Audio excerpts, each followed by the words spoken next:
es que nos presentamos como tejedores, como tejedoras en la opción de justamente estar tejiendo.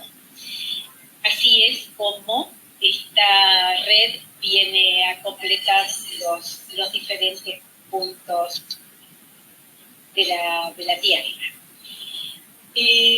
Esta figura es efectivamente lo que nosotros sentimos al estar hoy aquí con ustedes, porque tanto ustedes como nuestros invitados, como los testimonios y los aportes que ustedes tienen, dan cuenta de la calma, la paciencia y el respeto con el que enhebramos y escuchamos. Entrelazamos las hebras, conformamos una cuerda resistente en sí misma y también en nuestros equipos. Para el día de hoy, con el equipo que hoy está aquí, se eligió para poder presentar a través de los testimonios el tema del dolor. Reza una vieja frase que mientras el dolor es inevitable, el sufrimiento es opcional.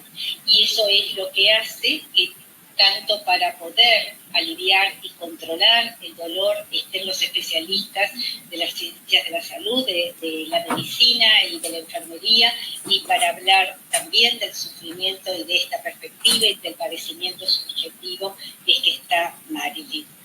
Acordamos en equipo que el dolor es una experiencia sensorial y emocional desagradable y que generalmente se asocia con una lesión presente y potencial. Y nos preguntamos si podíamos ofrecer una definición de sufrimiento que no esté sujeta a nuestra propia intención y a nuestra propia subjetividad.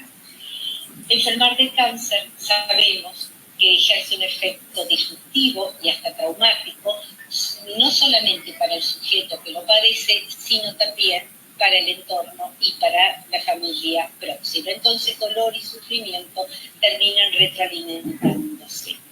Tanto los síntomas de la enfermedad como los métodos diagnósticos o terapéuticos pueden ser fuente de sufrimiento para los pacientes.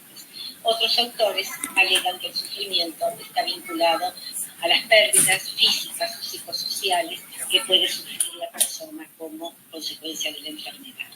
Pero bueno, son ustedes los que tienen la palabra y en esta filmina solamente lo que queremos representar es que para llegar a quien está remando esta situación, que es el propio paciente, necesitamos incluir en nuestro barco al paciente, a su familia y también a nosotros mismos desde los diferentes campos de trabajo. Ir juntos, sin líderes, sin seguidores, sin vértices cristalizados, solamente con intención, con serenidad y con delicadeza.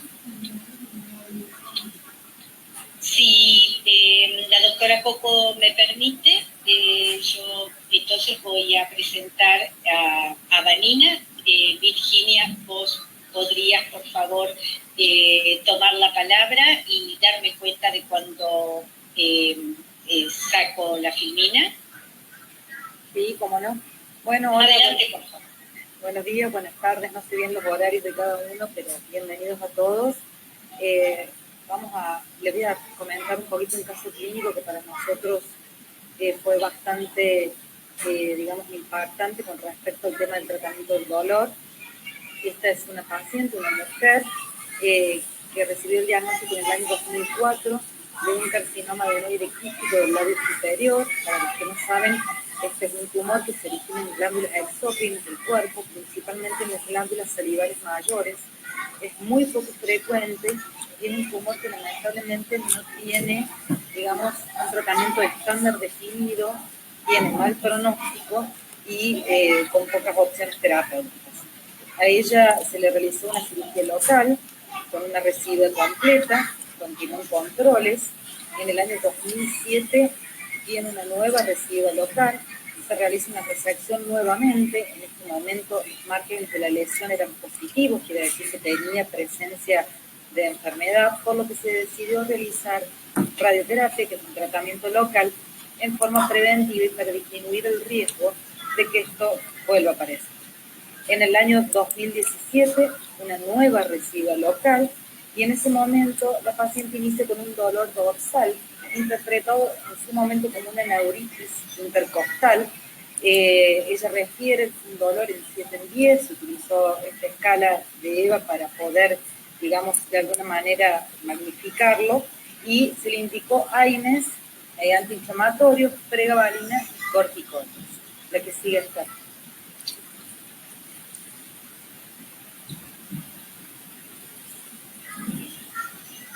En el año 2018 se realiza durante un control de una tomografía. Allí se evidencian lesiones pulmonares y una lesión crítica en décima costilla, o sea, secundaria a una metástasis ósea. Se le realiza una biopsia, se confirma el diagnóstico de metástasis de carcinoma de neuroquístico, se realiza radioterapia lesión costal en un intento paliativo y continuaba con antiinflamatorios, pregabalina y codeína, y el dolor ella lo refería de 7 meses. El manejo del dolor fue bastante complejo. Se decidió rotar a lidocaína tóxica con parches de fentanilo, a dosis de 50 microgramos cada 72 horas como un inicio, posteriormente 100.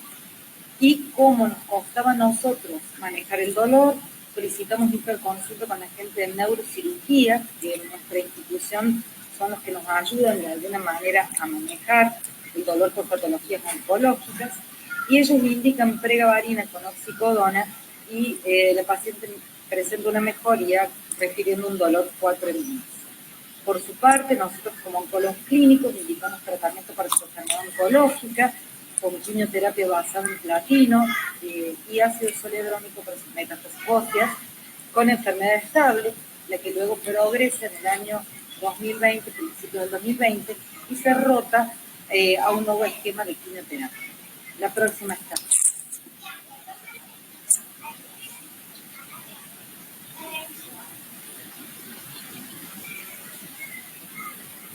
En ese momento, aproximadamente en marzo del 2020, la paciente manifiesta o evidencia una progresión de enfermedad a nivel pulmonar, con derrame pleural y requerimiento de toracocentesis evacuador en forma periódica, con escasa mejoría del dolor.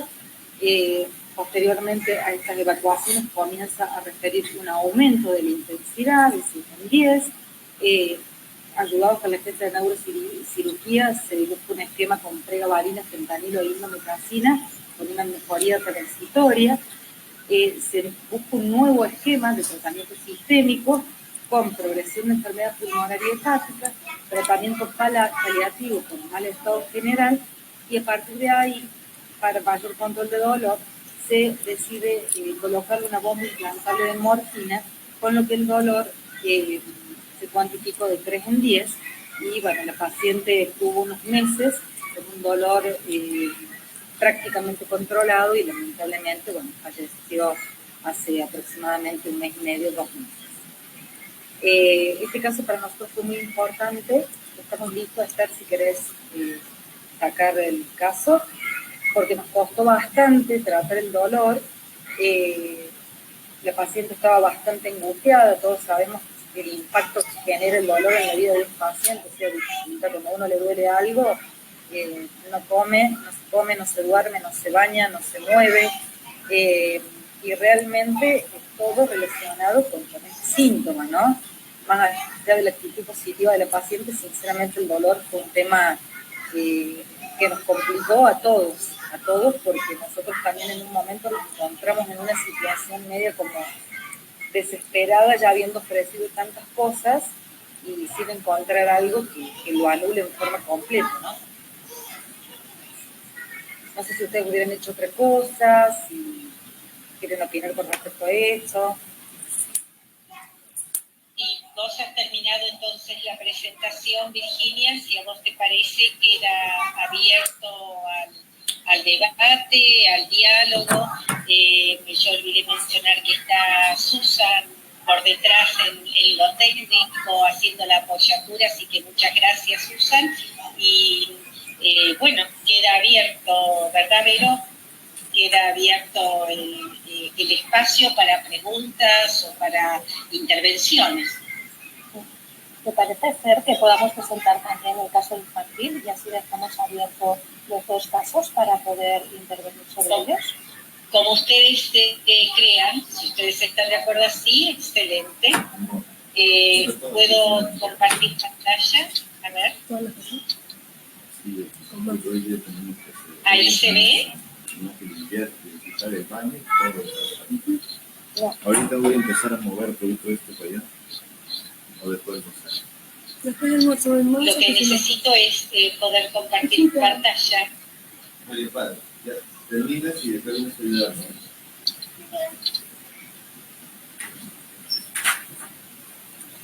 No tengo la posibilidad de compartir pantalla. A ver, por favor, un minuto.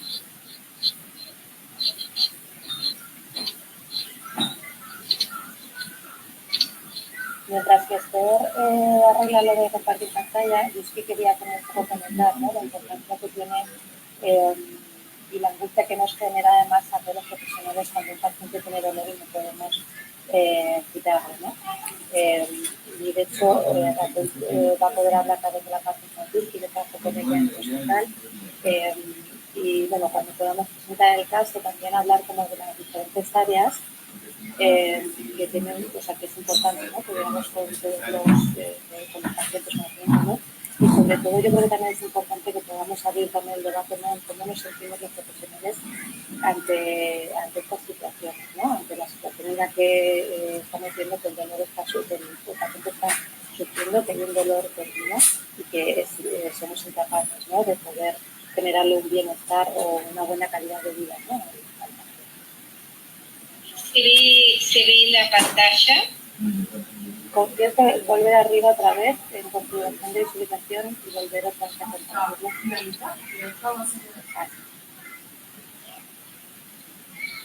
¿Se ve ahí? Sí, una máster y presentar el siguiente. ¿Perdón? ¿De la siguiente? Ahí estamos con Roberto. Raquel, sí. ¿quieres presentar todo el caso? Raquel, está la filmina puesta, ¿sí? Sí, fenomenal. Bueno, muchas gracias por invitarme a participar con vosotros Angie, egresada de en este webinar. Estoy encantada de que podamos hablar en distintas regiones del mundo de un tema en común que nos preocupa a todos y bueno, y presentar casos tan interesantes también, bueno, para ver distintas opiniones y puntos de vista y formas de trabajar, por supuesto. Entonces, el caso que vamos a presentar es un caso de un paciente muy complejo de dolor. Es un paciente de 17 años que llegó en agosto de 2020 con un dolor generalizado en las caderas, bueno, debido a un osteosarcoma pélvico incurable. Y bueno, el dolor empezaba en la zona de las caderas y descendía especialmente por la pierna derecha. Nos costó mucho realizar un diagnóstico, dar las características patológicas un poco del paciente debido a que era muy difícil comunicarnos con él. Pero bueno, al final más o menos lo determinamos como un dolor mixto porque parecía que tenía características constitutivas por un lado, de carácter mecánico relacionadas con la inmovilización, y por otro lado neuropáticas, propias de la misma compresión nerviosa del tumor, que consistían en calambres, alodinias en pie e hiperalgesia generalizada en las caderas y en las piernas. Con un paciente de 17 años con osteosarcoma pélvico, me muero. Incurable. De PCA, de morfina, con el consiguiente fracaso en el tratamiento, porque el paciente, con todas sus características un poco psicopatológicas, y y debido al cuadro que presentaba, bueno, pues fue muy difícil control a través de una bomba postea de morfina y requirió rotación a otro tipo de opiáceos.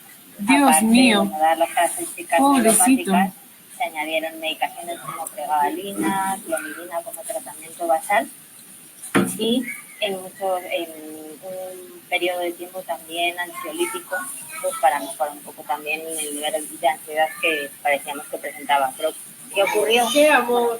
Dado todo este Ya. cuadro, pues al final empezó con muchos efectos secundarios, pues porque el uso de la PCA, cuando sabéis, si no se hace de una forma un poco coherente y viene un poco influenciado por otras variables, como puede ser la propia ansiedad, el desconocimiento del uso y demás, pues al final genera efectos secundarios, como náuseas, vómitos, una sedación excesiva, con lo cual, bueno, o a este paciente o le teníamos con mucho dolor o le teníamos, digamos, tumbado y dormido.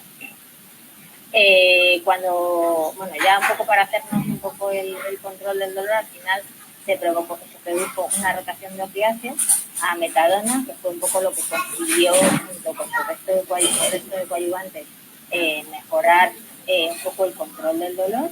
Y bueno, pues con eso y el resto de medicaciones, pues se consiguió mantener un nivel de dolor basal que permitiera un poco que el resto de los tratamientos hicieran su efecto, incluido también la terapia psicológica, que intentamos incluir en todo momento del proceso las características del dolor y las peculiaridades psicológicas del paciente, pero que no fue posible hasta que hubo un control del dolor más o menos moderado o un control del dolor más o menos mantenido. Y más o menos así es un poco el caso. O sea, actualmente tiene un dolor basal controlado, ha requerido otra vez rotación de opiáceos. Hemos intentado con tapentadol, luego se ha fracasado. Hemos probado recientemente con oxicodona, que parece que hay un mejor control del dolor en este momento. Y bueno, y hay una previsión de control de este tipo de situación, pero desde su domicilio, dado que los tratamientos, aunque se están realizando de una forma paliativa, se pueden realizar de una forma un poco ambulante para que el paciente mantenga una calidad de vida aceptable.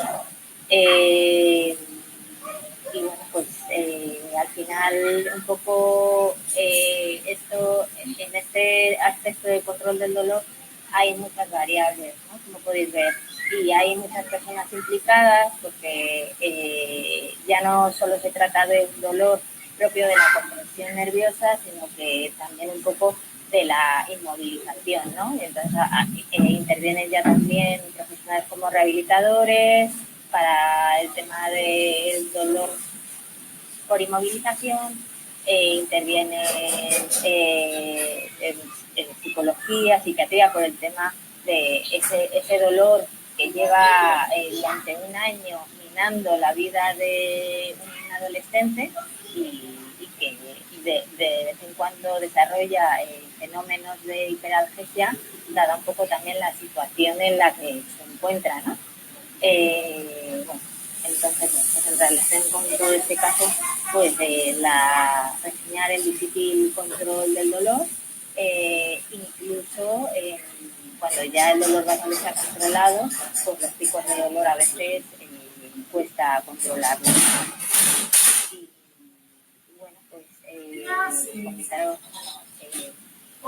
cualquier tipo de duda, aportación, pensamiento acerca de cómo se podía haber hecho de otra manera. Ya son las 2, Oscar. Siempre se agradece. Bueno, entonces, si a Vero y al equipo les parece, con esta cita de esta artista que al mismo tiempo fue tan paciente justamente con la propia enfermedad, que dice amurallar el propio sufrimiento es arriesgarte a que te devore desde el interior. Me parece que, si te parece, Vero, damos inicio al debate o a los aportes de todos, ¿no? Perfecto. Yo quiero lanzar una primera pregunta, y es, ¿qué partes o qué...? Yo siempre escucho a Raquel hablar de las diferentes patas necesarias para cubrir el dolor, ¿no?, del paciente. Mi pregunta es, ¿qué pensáis que es importante o qué equipo es importante que esté detrás, ¿no?, del dolor, y qué áreas son importantes cubrir con un paciente psiquiátrico? No sé si podemos ir hablando, levantamos la mano. Yo por lo menos doy mi opinión. Para mí siempre, independientemente de cualquier síntoma, ¿no?, el dolor es uno de los que más nos afecta. Yo creo que los médicos también, y todo el personal siempre tiene que ser un tratamiento multidisciplinario, que es fundamental, contando con especialistas en cuidados paliativos, en tratamiento del dolor, el médico de cabecera, la gente que hace psico-oncología, porque hay que abarcarlo de todos los puntos, ¿no?, que nosotros tengamos. Este es un síntoma bastante complejo, porque llega un momento que nos angustia, nos desespera, inclusive a nosotros, porque ya sinceramente no sabemos qué darle, qué hacer, y entramos todos en una vorágine, seguramente debe haber pasado.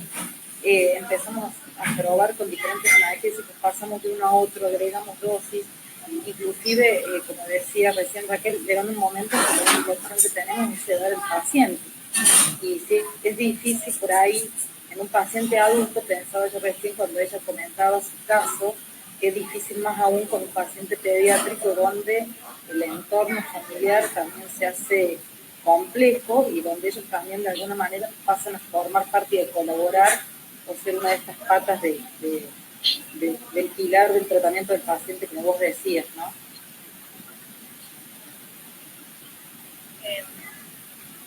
Yo creo que lo primero que tendríamos que hacer es reconocer que el dolor existe, partiendo por ahí. Porque muchas veces, o sea, hay dos variables, ¿no? Mi dolor no es igual al dolor del otro. Y creo que ahora nosotros hemos sido testigos, incluso con el tema de la vacuna, como a uno le duele el brazo más, dice, pero tanto te duele, y en esa frase cuestionamos el dolor del otro, porque creemos que mi dolor es una generalización de esa escala EVA de dolor. Ah, pero el que a mí me dolió menos, ya estamos cuestionando el dolor del otro. Y entonces yo creo que ahí podemos empezar a reconocer ese dolor que termina siendo, vamos a ponerle, no es que es un nombre, es parte de mí, es mi característica, es mi forma de repente de umbral que tengo, cómo lo aprendí a manejar, cómo lo aprendí a manejar. Y la frase del paciente, no sé si ustedes han escuchado, porque estamos en este aprender también, cuando dice, nunca imaginé que se podía sentir tanto dolor. Y allí miremos, ¿no? Porque es la misma frase que he escuchado yo frente a la pérdida.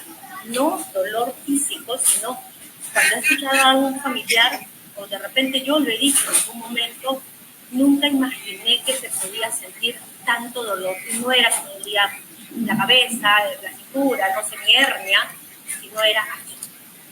Y es como que qué purita me pongo acá. Entonces es el dolor físico y es el dolor emocional. Entonces yo creo que el equipo, porque Vero en tus frases, en esas tres patas de la banca, que yo el otro día ponía un diseño, porque hacía una clase y que me gustan mucho las tres patas, pero le ponía abajo, porque una cosa es una banca solo con tres patas, y otra cosa es las patas unidas abajo también enlazadas. Entonces yo creo que ahí viene. De nada sirve que esté la banca con las tres patas si abajo esas patas no están enlazadas. ¿Por qué? Porque ahí es donde recién podríamos decir que esta banca tiene un soporte real, que cuando una pata se quiere abrir está sostenida por las otras. Entonces, equipos, de tu pregunta es, pueden haber equipos, y siempre hay equipos, pero ¿qué tan cercanos somos para poder confiar?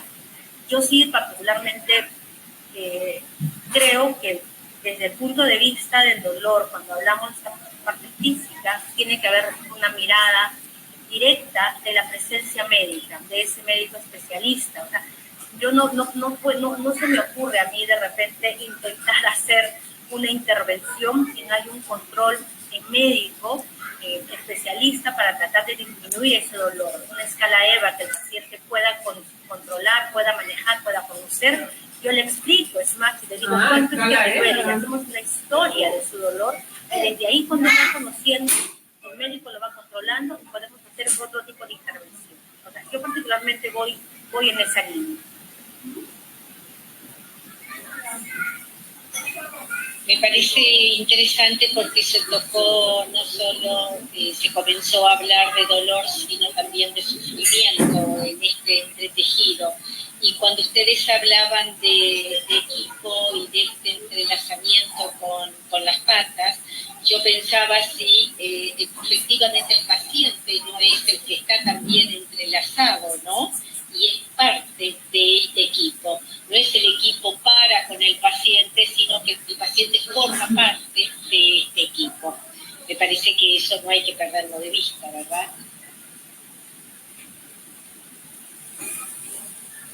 No, es más, si jalamos un poco los casos, quizás para poder ahí aterrizar con este planteamiento que hacía Virginia con su caso de Vanina y Raquel con el caso de Roberto, me parece.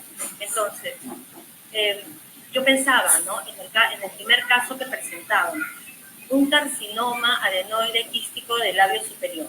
Toda esta, de verdad, Virginia, maravillosa forma de presentar en este manejo, ¿dónde intervenimos? ¿No? Porque estaba mirando y escuchándote, y decía, ¿en qué momento intervenimos? Cuando hay el dolor, intervenimos cuando está en esa primera parte del diagnóstico, porque igual un carcinoma, o sea, ¿cuál es la mirada hacia cómo se presenta la lesión en el cuerpo, en el labio, y de repente la percepción al dolor nuevamente subjetivo, y esto, ¿qué me quita este diagnóstico, no? ¿Qué pierdo? ¿Cómo me veo? O sea, si me van a operar, estoy igual. O sea, creo que esa subjetividad que se sigue asociando a ese dolor, porque hay este dolor que mencionábamos, ¿no? En esta percepción. Luego creo que aparece esa mirada al cómo me veo. Uno no se ve a través del dolor. En realidad es distinto, porque uno más bien espera cómo me ves, porque en realidad cuando es el dolor total. O sea, uno solo se percibe, pero es cómo me ven, porque ahí aparece, tanto te duele, los cuestionamientos del entorno. Y el cuestionamiento que hablábamos hace un momento lleva no a un cuestionamiento, sino a la introyección, al sentimiento de culpa, que es, no lo estoy manejando bien. Y entonces en tu caso, de repente Virginia preguntar, ¿no? Si hubo esta atención en esta historia que empezó en el 2007, con este diagnóstico, cómo fueron manejando, porque siempre una cirugía, por más pequeña, tiene una connotación de un impacto significativo en la historia personal, porque ya hemos ido de repente en CIBE comentando también con los compañeros esta mirada hacia los términos bélicos, ¿no? La exigencia a la guerrera, la exigencia al guerrero, la exigencia a la lucha, la exigencia al aguante. Es más, hay frases hasta, creo que deportivas, que dicen aguante, ¿no? Como decir, vamos para adelante, pero en el fondo, en la connotación cultural, ¿qué es aguante? ¿Aguantar? Estoicamente tengo que soportar, porque aguanta que te duele un poco, no esperes la pastilla, aguanta. ¿Cuánto aguanto yo si soy un niño? ¿Cuánto aguanto yo si soy un adolescente? ¿Cuánto aguanto yo si soy un adulto? ¿Por qué tengo que aguantar? ¿Aguantar por qué? ¿Para qué? ¿Por quién? Entonces yo creo que esas preguntas podemos ir entre todos por allí aterrizándolas, desde el caso de Virginia y desde el caso de Rodrigo, que creo que nos han presentado. Rodrigo creo que era, ¿verdad? Roberto, perdón, pero algo por Robo, algo por ahí. Sí, porque además lo presenta Raquel. Eso, muy bien. Entonces, miremos ese lado, ¿no? Yo creo un poco con lo que vos decís, y creo que está muy relacionado también, digamos, apenas hizo diagnóstico, vamos a hablar de esta paciente en particular. La cirugía dejó una marca estética bastante importante y eso generó una aflicción en ella, porque bueno, eso de, bueno, yo venzo el cáncer a costa de lo que sea, a veces uno lo dice de la boca para afuera, digamos, pero hay que verse como uno le cambia la imagen corporal, que yo creo que en este tipo de diagnósticos es fundamental. Hay algunas situaciones que son reversibles, qué sé yo, la caída del pelo por quimioterapia, por ejemplo, y hay situaciones que nos dejan marcados a todos para toda la vida, sobre todo cuando es un área tan expuesta a la visión de los demás. No estamos hablando de algo abdominal, la pierna, algo que se cubra una parte del cuerpo, sino lo que nos abre las puertas hacia el resto del mundo, que es nuestra cara, digamos, nuestra forma de presentación. Creo que eso a ella, por lo que yo tuve la posibilidad de hablarlo, le impactó mucho. Fue algo que nunca pudo superar, nunca pudo asumir, nunca, se reconocía extraña, digamos, que ella no era esa. Y esta cuestión creo que también la parte anímica, la parte de la angustia, de la ansiedad, de todo lo que uno va viviendo, hace que uno sienta el dolor mucho más intenso. O sea, no es lo mismo si uno anímicamente está preparado, o está bien, o está cómo se siente ese dolor, que bien todos tenemos un nivel de dolor, un umbral.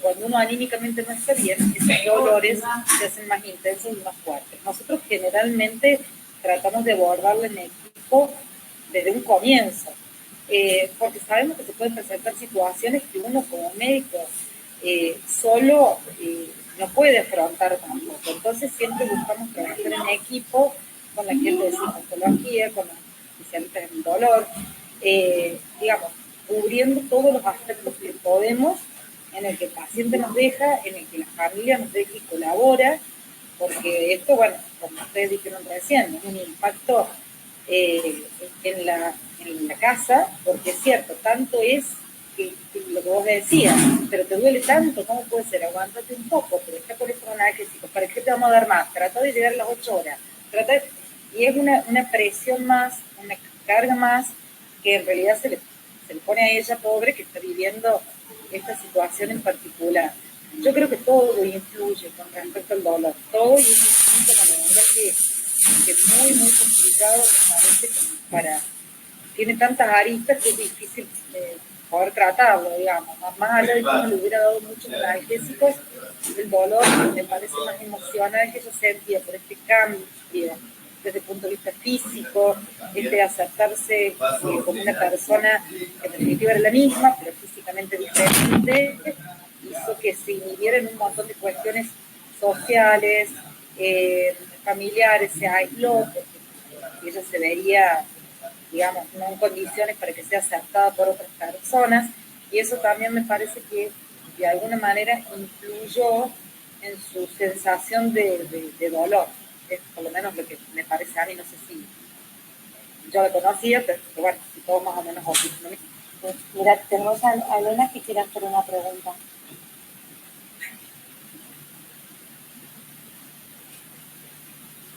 Buenas tardes, yo soy alumna de psicología, yo soy de Perú, soy alumna de la profesora Marilyn Toledo, y una de las preguntas también era parte de que yo tuve un familiar con cáncer. En esa época en que mi familiar tuvo cáncer, no nos incluían nosotros la familia, y es muy cierto, nosotros a veces hacemos bastante la pregunta pero tanto te puede doler, y quizá no lo hacemos con la intencionalidad de decir mi dolor o tu dolor no puede ser tan fuerte. Lo hacemos quizá en un y de ahí vienes a arreglar la sala de estudio. Mira cómo la has dejado. Por favor, dime que no te duele tanto para yo no sentirme tan mal, porque no sé cómo afrontar tu dolor. Porque yo como tu familiar necesito que los médicos, sabemos que los médicos están de aquí para allá, los oncólogos están de aquí para allá porque tienen una cantidad bárbara de pacientes. Nosotros como familiares de alguna manera queremos ayudar, no sabemos cómo, no tenemos las herramientas. Entonces no lo hacemos por la maldad, no lo hacemos con esa intencionalidad. Lo hacemos de la manera de no sabemos cómo decirle a nuestro familiar. En mi caso era mi madre. Entonces yo no quería que mi mamá sufriera. Le decía, pero mamá, no te puede doler tanto. Y yo veía en ella querer decirme, sí, no me duele, también para hacerme sentir mejor a mí, ¿no? Entonces era un vaivén, pero si quizá los médicos nos incluyeran, o ahora, ¿no? Pues yo estudio psicología, pudiéramos incluir como una red de apoyo a la familia y nos dieran más estrategias a la familia, podríamos sí ser más, como decía la doctora Mari, ser esas patitas de la vaca, todos juntos, porque al final lo que queremos es el bien del paciente. Y la familia no es que es una carga, nunca va a ser una carga. Queremos lo mejor, pero realmente no sabemos cómo hacerlo y nos cuesta, pero sí queremos ayudarlos. Entonces, esa era mi pregunta, es ¿cómo podemos hacer que la familia también se pueda incluir en este proceso que ya es difícil para el paciente, pero la familia también está en un proceso de poder aceptarlo, de poder manejarlo? Hacia ahí va mi consulta y sobre todo gracias por esta charla que sé que va a ser muy beneficiosa. Así es, Raquel, querías aportar.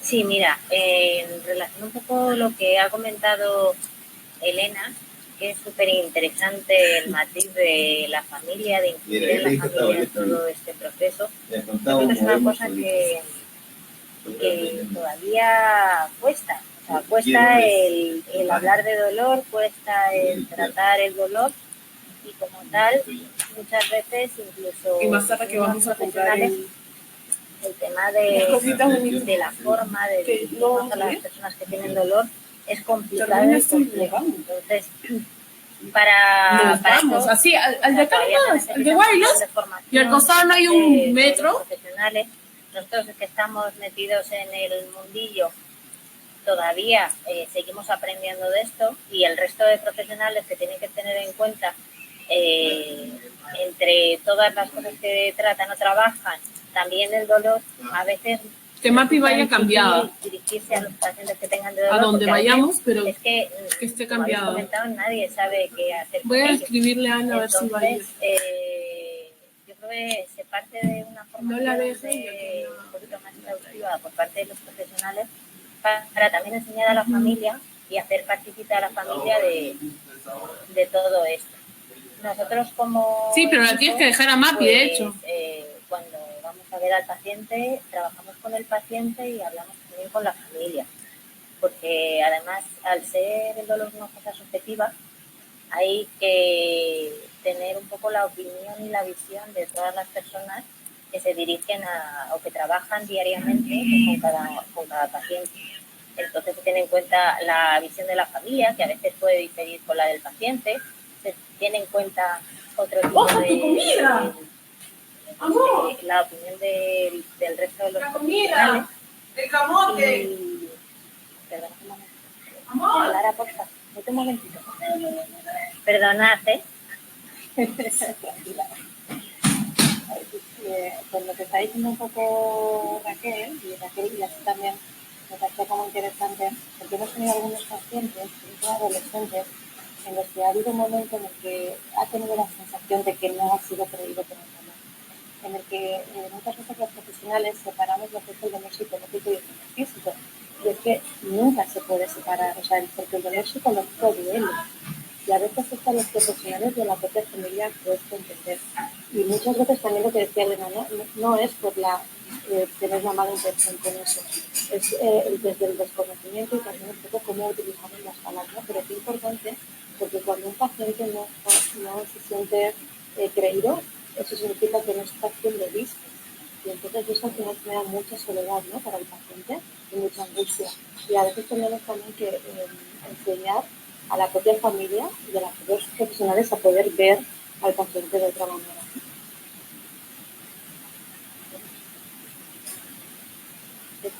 Súper interesante eso que cuentas, y además desde la experiencia inicial, yo creo que cada uno de nosotros que trabajamos con dolor igual hemos visto en nosotros mismos una evolución, vamos, yo por lo menos la puedo apreciar, de los primeros momentos de trabajar con gente con dolor, que al principio te dirigías a ellos y decías, joder, es que no puede dolerle tanto. Y además decías, es imposible, pero es que ellos lo viven y lo perciben así, y te pueden seguir manteniendo, o sea, manteniendo una expresión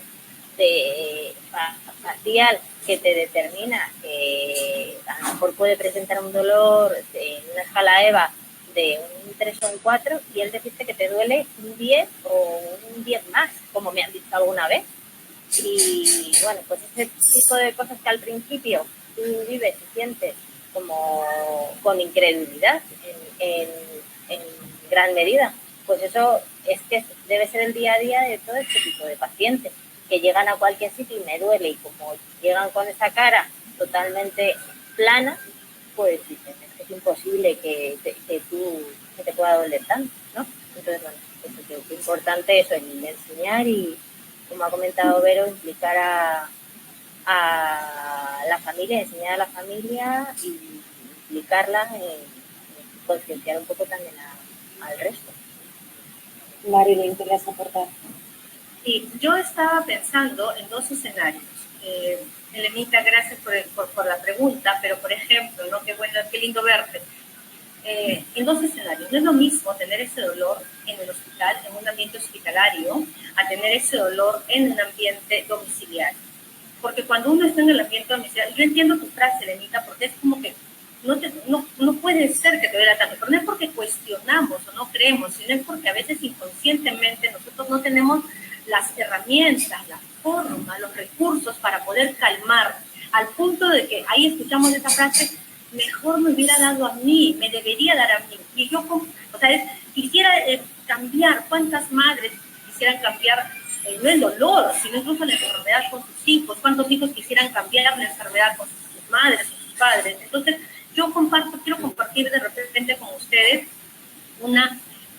esto de acá, no es una exposición, sino cuando yo mencionaba hace un momento el que podamos conocer el dolor, es porque en realidad cuando un paciente, por ejemplo, solamente es un registro, pero me ha servido para que el paciente pueda darse cuenta si es el dolor físico como tal y cómo impacta, porque cuando hablamos de desregulación emocional y hablamos de cómo las emociones influyen y la ansiedad y la depresión, y de repente queremos hacer una clase o lo que fuera, nos olvidamos que en realidad hay un dolor físico real que no se puede cuestionar, pero en qué medida puede estar magnificado por la situación y el impacto psicológico, emocional, situacional en el que nos encontramos. No es lo mismo entonces estar en el hospital donde uno dice, pero le está doliendo, y entonces la enfermera viene, no sé si les ha pasado a Virginia que en algún momento se le ha puesto al paciente solo para ver placebo,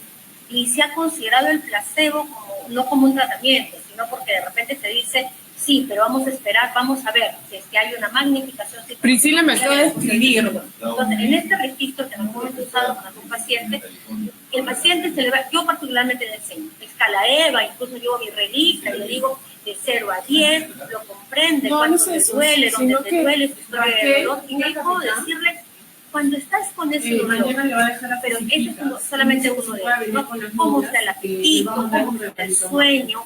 ¿Por qué? Porque validamos que ese dolor influye de manera directa en todas las dimensiones de la vida.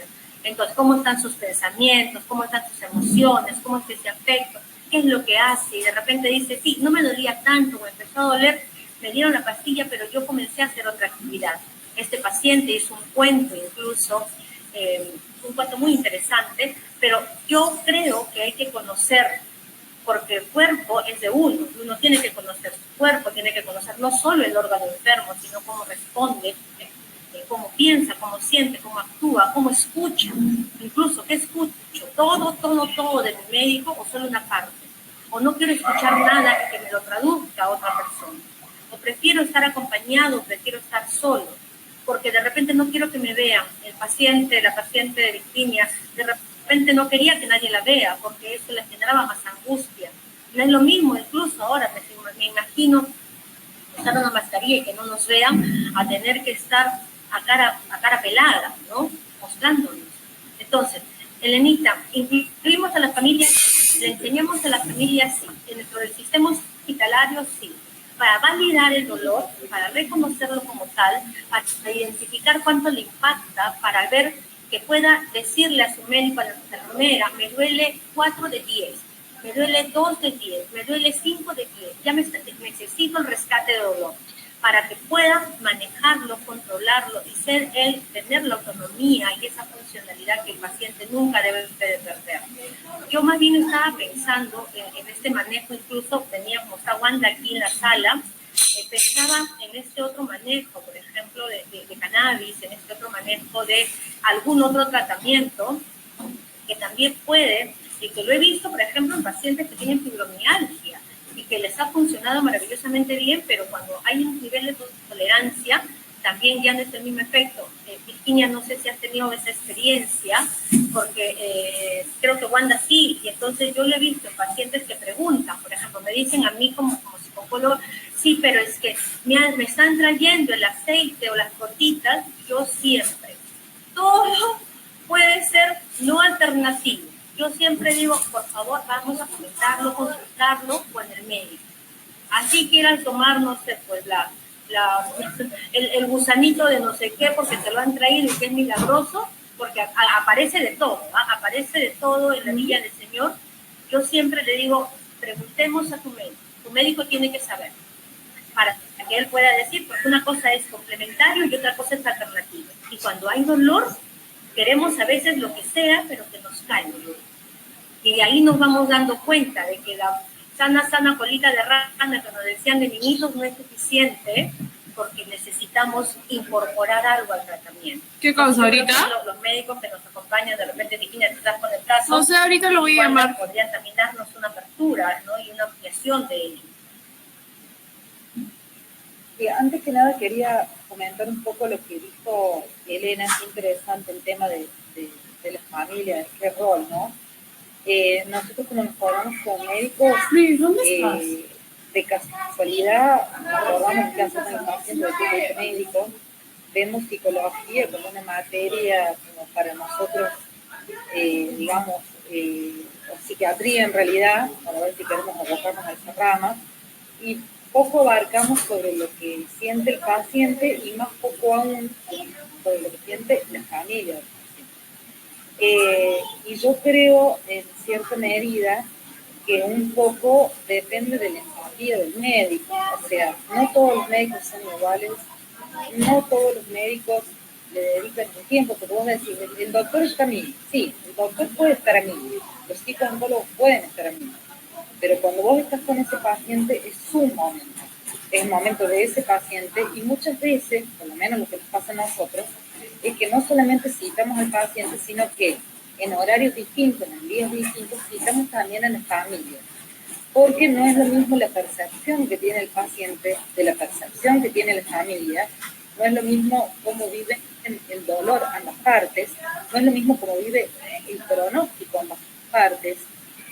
Hablar de la muerte a veces es complicado, hay pacientes que no quieren saber del tema, hay otros que sí, hay familias que aceptan, hay otros que no, hay pacientes negadores, otros no, o sea, cada familia y cada paciente es obviamente un mundo, ¿no?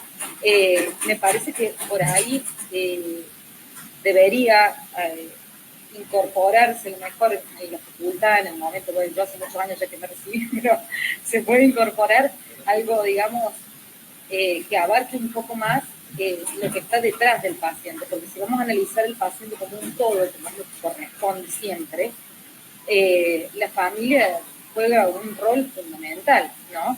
En todas las cuestiones, inclusive en cualquier decisión terapéutica. Y con respecto al tema de las medicinas alternativas, yo soy pro, o sea, yo soy pro paciente. Si sé que al paciente no le va a provocar daño y él se va a sentir un poco más contenido y va a ayudar con su sintomatología, estoy totalmente de acuerdo. Yo tengo muchos pacientes que están con cannabis, no solamente para el dolor, tipo el apetito, van una serie de cosas, muchos aceites, otros prefieren tomarlos, cada uno con su gusto, muy bien, cada uno hace lo que quiere. Pero me parece que todo lo que aporte algo positivo y lo ayude, yo comparto. Eso también lo que ocurre a veces, por lo menos acá en Argentina, es que hay varios centros que trabajan en la medicina alternativa, ¿no? Y tienen un equipo conformado donde tienen mucha contención al paciente y a la familia. Entonces, automáticamente, no importa lo que le den al paciente, no sabemos lo que le dan, gota, suero, lo que sea, pero automáticamente el paciente va a ese lugar, en familia, y de golpe empieza a sentirse mejor. ¿Por qué? Porque es escuchado, es atendido,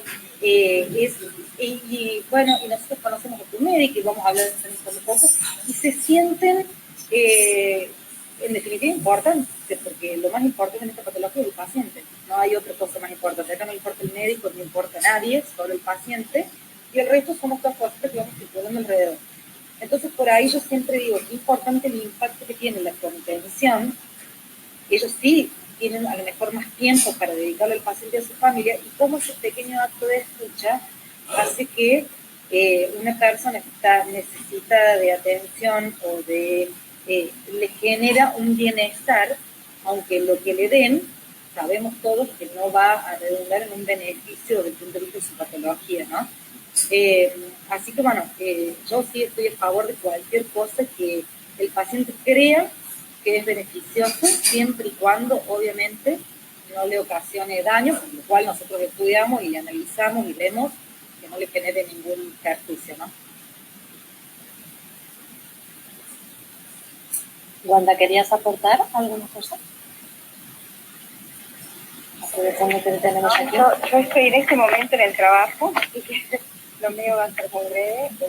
Sí que paciente de acuerdo con la doctora.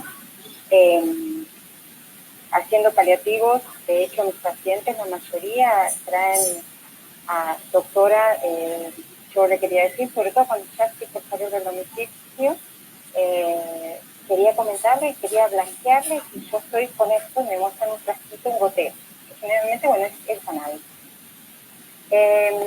Y a lo cual, como coadyuvante, es buenísimo, porque psicológicamente los ayuda. Es lo que decía, si eso a esa persona, a esa familia le va a servir para sentirse contenido, bienvenido sea, mientras que no le genere efectos secundarios.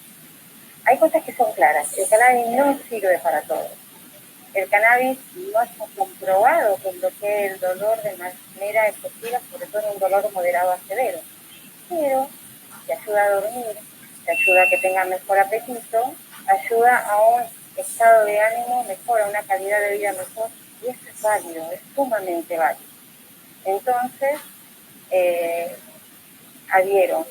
Si no le va a provocar efectos adversos, que de hecho los tiene también, y habría que ser muy cauteloso en el momento de dárselo, sobre todo si son personas mayores, pero bueno, controlarlo, saber que no quede libre al azar, que sea dosificado también, y que la persona que le indica o el que hace el seguimiento acompañe de la misma manera que cuando nosotros damos opioides. O sea, tenemos que hacer un control estricto pegado al paciente para evitar cualquier efecto no deseado. Sí, y totalmente adhiero en esto, de no que el paciente es la estrella principal de su película, los familiares son los actores secundarios, y el equipo de salud somos los de reparto, ¿no? Y tengamos en claro que esto es así, para poder acompañarlo en el lugar que nos corresponde a cada uno. No puedo seguir aportando mucho más, pero no sé, haber aportado mi granito de arena. Sí, seguro, Wanda, y estuvo clarísimo lo que ustedes, el plantel médico, como representantes, estuvieron hablando. Y yo, para completar lo que decía Marilyn, me acuerdo con esto de que no hay un dolor sino su dolor, así como no hay un duelo sino su duelo, ¿no? Entonces, dar la única receta me parece un acto de necedad. Así que qué gusto, ¿no, Vero? Encontrarnos con equipos interdisciplinarios, y yo doy fe públicamente en el caso de Virginia, que nos ha abierto la puerta a un grupo de psicooncólogos en el italiano como para poder direccionar la formación en psico-oncología. Así que qué bueno encontrarnos con médicos como ustedes, con enfermeros como Raquel, que pueden estar en una mesa hablando cada uno desde su punto de vista, desde lo que es dolor. Pero no sé si vos... Perdón, yo quería, Esther querida, de repente compartir con ustedes una estrategia que uso y a mí me gusta mucho porque la trabajo con la familia, porque de repente con el paciente puedo trabajar una mirada en perspectiva, pero con la familia, y lo comparto porque lo tengo en un PPT que acabo de en otro lado, por eso lo tengo abierto, y es principio del cuidador. Y yo les digo a la gente, hagamos aloja. Y es que a mí me gusta mucho y le voy enseñando. Aloja como la parte igual mnemotécnica, que no podríamos grabarlo un poco más ahí como que up, pero haz, listen, observe, tell y haz again. Entonces, si hay dolor, pero igual puede funcionar para todo. Preguntemos primero, no supongamos, no sobreentendemos, no interpretemos, escuchemos lo que nos dice este familiar o este paciente, especialmente con dolor, observemos cómo manifiesta incluso física, psicológica, socialmente, cómo se viene comportando, y ahí recién ayudemos, aliviemos, acompañemos, y volver a preguntar si ya manejó mejor, si ya se encuentra mejor. Yo creo que hacer aloja, incluso, yo lo digo así, no hagamos aloja en el sentido de conozcamos desde la individualidad, desde esta realidad propia de cada paciente, que no es el diagnóstico, no es la historia, sino es su historia, no es su situación, es su hospitalización o es su tiempo. Porque a veces el paciente lo que busca es controlar porque quiere más, en oncología al menos quiere más años a veces, más años a esa historia, a esa vida. Yo termino diciendo, vamos a aprender incluso a ponerle más vida a los años. Arjona dice lo contrario. Arjona dice, señora, no le quite años a su vida. Sí, Arjona lo va cantando así, con la señora de las 4 décadas, que ya estoy en esa parte final de las 4 décadas, sino es que el paciente oncológico busca tiempo, busca ese tiempo compartido. Entonces yo creo que al hacer aloja es mirada exclusiva a él, es a que él nos diga, a que lo escuchemos, a que lo observemos y a que recién allí ayudemos. Compartí esto con ustedes porque me ha funcionado muy bien para trabajarlo con la familia. La verdad que es súper interesante, Marilyn, esto que has presentado, me encanta y te lo voy a copiar, me encanta. Y cómo es que, bueno, pero lo digo desde ahora, y cómo es que esto se enlaza con lo que decía Virginia antes, que es la empatía, ¿no? Porque si no hay un comportamiento empático, esta regla es imposible que pueda darse. Lo que ha quedado clarísimo, Vero, aparte de la excelencia de nuestros expositores, lo que ha quedado claro es esto de dolor y sufrimiento, como que forman este entrelazamiento. Y a propósito del aporte que daba Elena, también lo que queda claro es que los tiempos subjetivos no tienen por qué ir de la mano con los tiempos cronológicos. Muchas veces hay un desfasaje en ese momento y el sufrimiento de uno es posterior o anterior al dolor del otro. O los tiempos familiares no tienen por qué ser equivalentes a los tiempos del propio paciente, mucho menos a los tiempos del equipo de salud. Así que, bueno,